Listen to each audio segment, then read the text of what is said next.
Hello guys. Today we're going to be playing some more chess. Here I'm kind of just playing for some good stuff for state. So here, this is a position where I'm up 2 pieces. This guy I wouldn't say is really 1737, or maybe I'm not a 1752, whichever one you may believe it to be. But here, as you can see, his only threat in the position is these 2 pawns. So here we're going to play knight d4. We just really want to improve our position. I don't really want to lose any pieces. But here, if you play c3, I simply take here and everything's good. Don't really find anything bad in the position. But yeah, c3, I'll probably just take here. You can't take this pawn because it's pinned. I guess you could do this, but then you're just giving up a rook. So if I get rid of these pawns, then you have 4 passed pawns. Okay, so now I see he's coming for some counterplay. Here I'm gonna look for a good spot for my knight. Okay, so knight on f3 doesn't look too good. Knight on f4.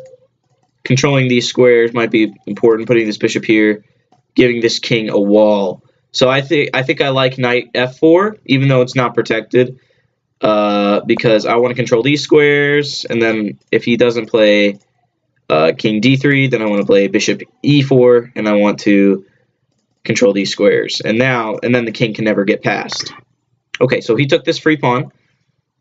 Here, now that there isn't really a threat of checkmate down here, I'm going to go ahead and take this pawn for free with check. And if he plays king c1, I'll just simply bring the rook back to b8, or maybe another move. But for now, I'm liking my chances with this game here with rook b8. His rooks are definitely way better than mine, but that will change. Now I'm threatening to play rook takes c3, and he doesn't like that. Bishop e4 is okay. I would take this free pawn, and I think I might actually, but keeping this king from getting anywhere is way better. If you look, I'm controlling all of the squares that could ever make him progress, and then my king will come in. But I'm pretty sure my king's bad too. If his king gets good, keep in mind, a good king is worth +8. So, I mean +3. My bad, not +8. +8 is how much I'm up. So, here, he's positioning his rooks to take this pawn. The only way to defend it is knight h6. Do I like that knight on h6? Of course not. So this pawn really doesn't concern me.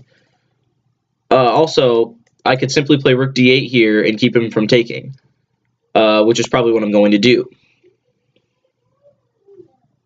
Now, however, knight h6 does attack this rook. He can just move the rook. Now, he's basically forced to trade with me. Either he moves his king and I trade, which where can you move your king? Here, e4. Or, yeah. So he's going to move it back. I'm going to take his rook probably. Actually, I might play knight to e3. And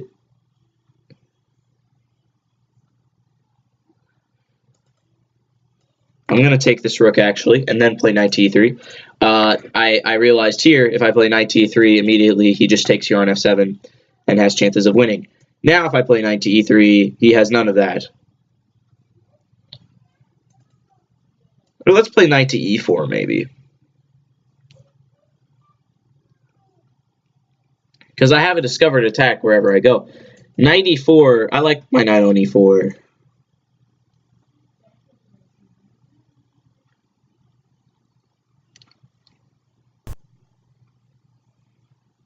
Let's play knight e4. Why not?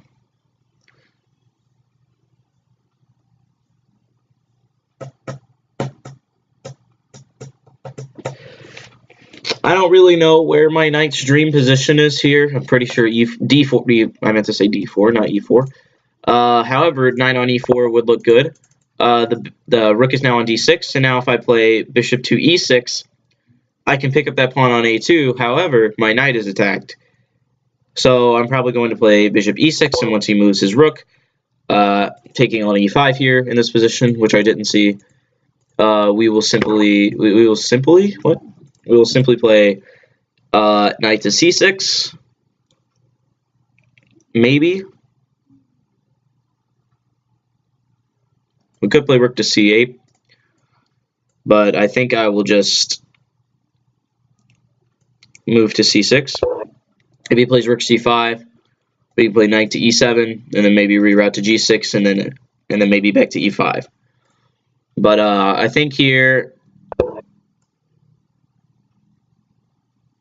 I'm going to play knight to e7, stopping any checkmate threats if I want to get my rook active. Here he's attacking my rook. I'll just play king f8. Doesn't seem like any harm in that. Just defending my knight simply. And here we'll probably attack the a2 pawn. Okay, rook a7. I could go for knight c6 again, and then rook a6 would bring some trouble. So maybe knight c8. I don't know. I really want to win this pawn. Let's go ahead and play bishop d8. And threatening rook a8, winning this pawn no matter what happens. Okay, in this position, it looks like I can just take this pawn for free now, rook a2, or bishop takes a2. And I don't see any threat for white here. Okay, the king comes up here. What I'll do is I'll play knight g6, hoping for him to bring his king up again.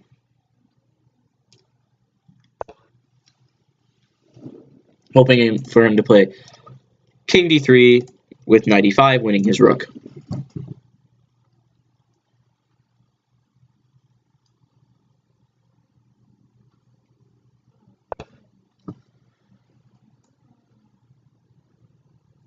Bishop e6, probably attacking his rook, and maybe rook b3. I want to control this entire rank, but because this rook's on b8, I can't go to b4.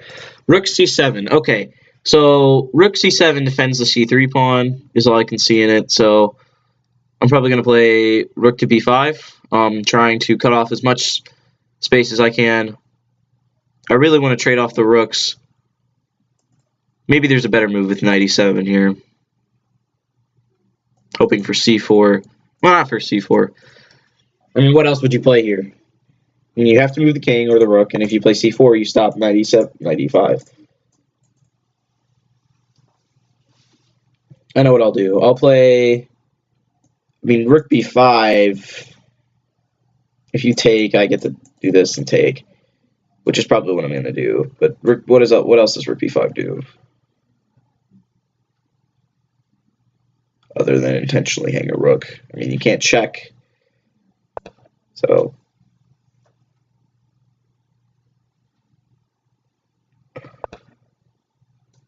How did he know? How does he know? Okay, rook b4, I guess. I don't really know what else to do. I guess I could play knight f4 check. Why not? Knight f4 check. Here we go. Or knight f5 check. Not playing my best chess today, I will definitely say. Here I will play rook to e5 or b8. Let's play b8 so we can play rook to c8. If we get to play rook to c8, I'd say that the game's in the back. I don't want to start pushing these until this guy's gone, which may have to stop. I'm going to probably play h5. Now that I have my pieces in a good position, I want to play h5, and then we can continue this going on. Rook c8. Once I get my rook on c8, that's probably what's going to happen. Oh, whoops. Okay, here we have... I could of course play knight to e7 again, but here we're just going to play rook c8, and I don't see an escape from this. I mean, you can play this, but then this, and you can play this, then check. I mean, no matter what I do, I'm probably going to play check. And if he takes the rook, which saves this pawn, then I don't know what else to do, other than to push all these pawns and make them all knights, and then checkmate. Because Nakamura. Okay, white resign. Good. Now, we're going to look at that game because you guys saw it from move 28. This was actually a very, very, very sharp game. I played the Sicilian defense, the Najdorf variation. I played e6. He played bishop g5. Now I know that b5 is the best move. Probably what I'm going to start playing. I just wanted to get rid of the pin. I don't know why. But here, he played queen f3, which I thought was a strange move, and I didn't like it. So I played queen b6, thinking, okay, well, if he moves his knight to b3, then, or moves his knight, once he moves his knight to b3, and I thought he might play bishop b3, blundering this b2 pawn. And then when he castled, I was like, oh, that defends both. But I thought that was also kind of dubious. So I played knight d7, threatening knight e5. And then bishop c4 here was made. And yeah, exactly. I thought it was a bad move. I probably played the wrong move. I probably should have played queen c5, forking the bishops, this bishop and this bishop. But what happens here? He takes. Oh, wait, you take with the... Oh, I see. My bad.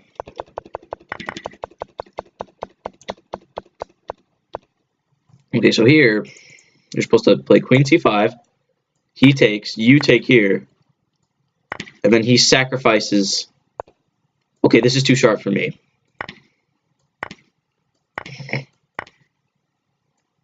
I'm up a piece. But he's got 1, 2, 3 pawns. So this is a very, very sharp line that I didn't see. I just played knight e5 because I thought this is positionally better. It attacks this bishop. And I thought that I could play e5. But here, it's winning for white. I said here that it was probably the wrong move. Here, if you take and take, then you play knight d5. That's a good move. And then knight c7 wins.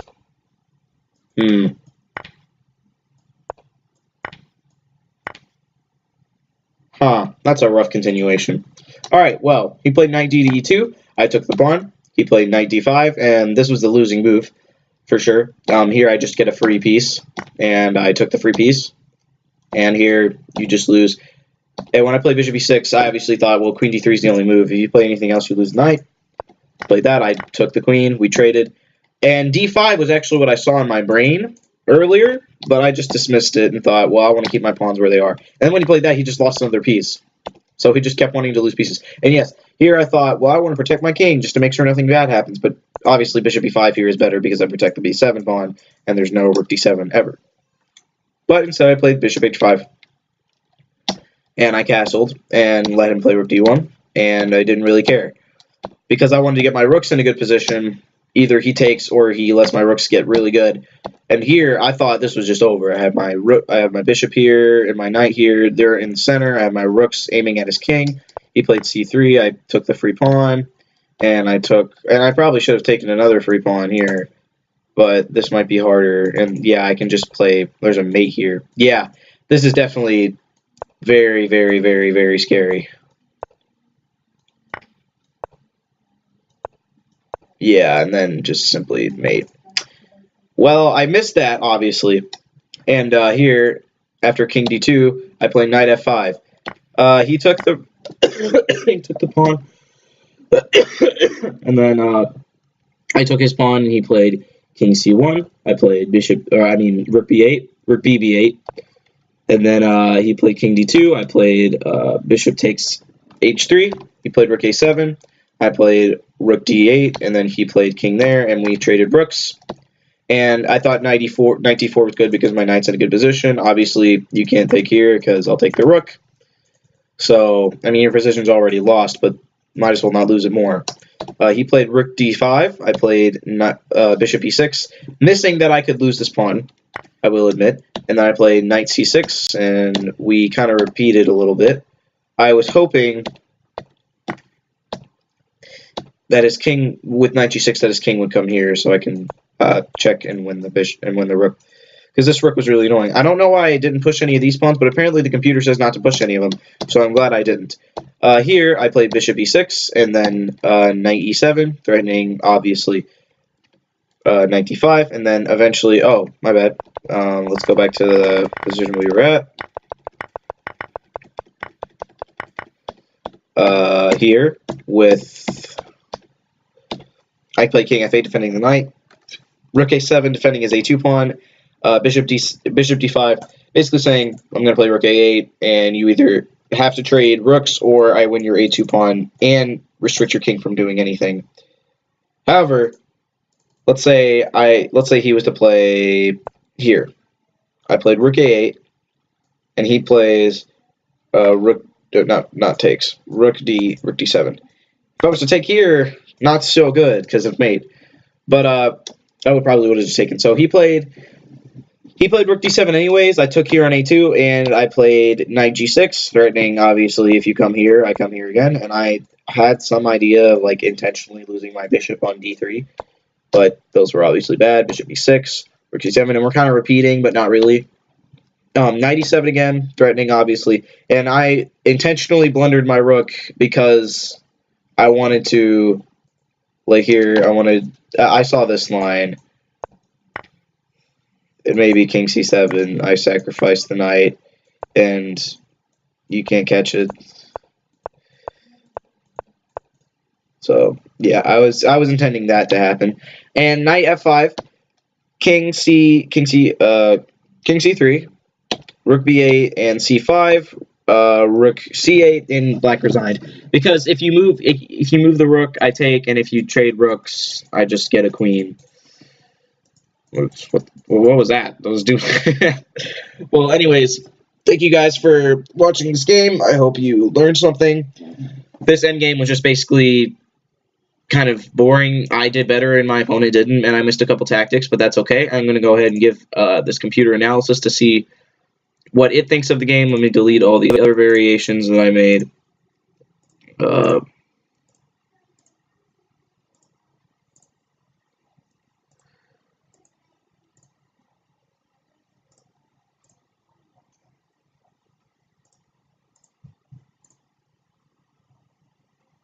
Alright. And yes, here we go, inaccuracy. Oh, I'm deleting some of the computer's variations. Well, okay, so far I've made 0 inaccuracies, 0 mistakes, and 0 blunders in the end game here, which is good. The end game started really early, but in the opening, apparently I haven't done anything wrong. I know there's one mistake that I missed a win, but there's no way I played this perfectly.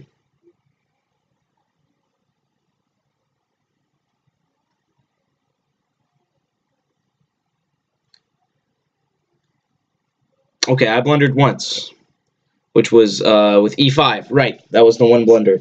So I guess I make positional blunders. Okay, so I made 0 mistakes. I only made 1 blunder, which was e5. Here I should have played bishop d7, threatening rook c1, I'm guessing, or just maybe not threatening anything, but just to, play rook c8 and castle. But wow, I only made 1 blunder that whole game. I mean, the game was 49 moves, so I guess it's not an incredibly long game that I fought through and really thought about. It was just kind of, I maintained an advantage forever and then I won. So that's good.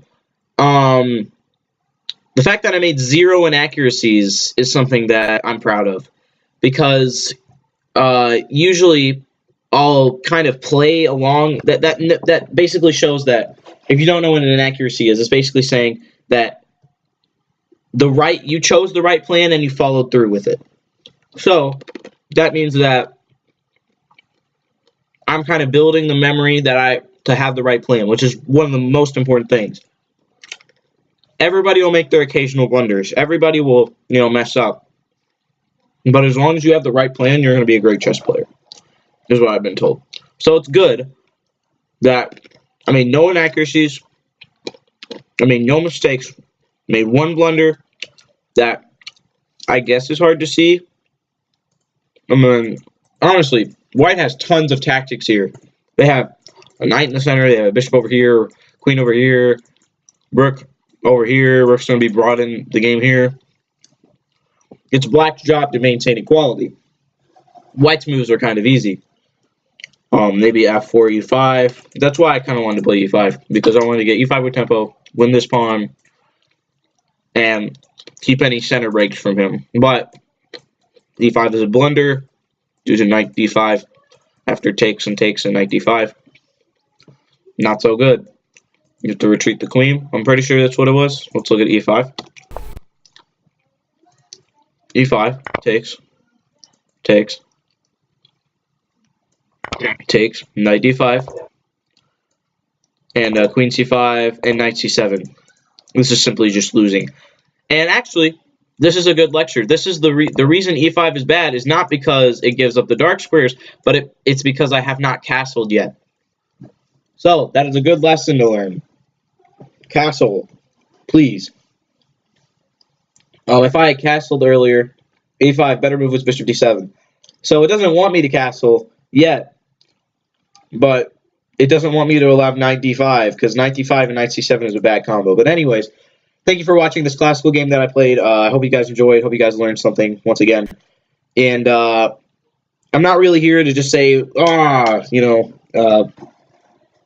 praise my success. I'm just here to kind of show you my chess journey. On the way to 2000. Maybe 2000 classical. I can imagine 2000 classical by the end of this year. 2000 and anything else.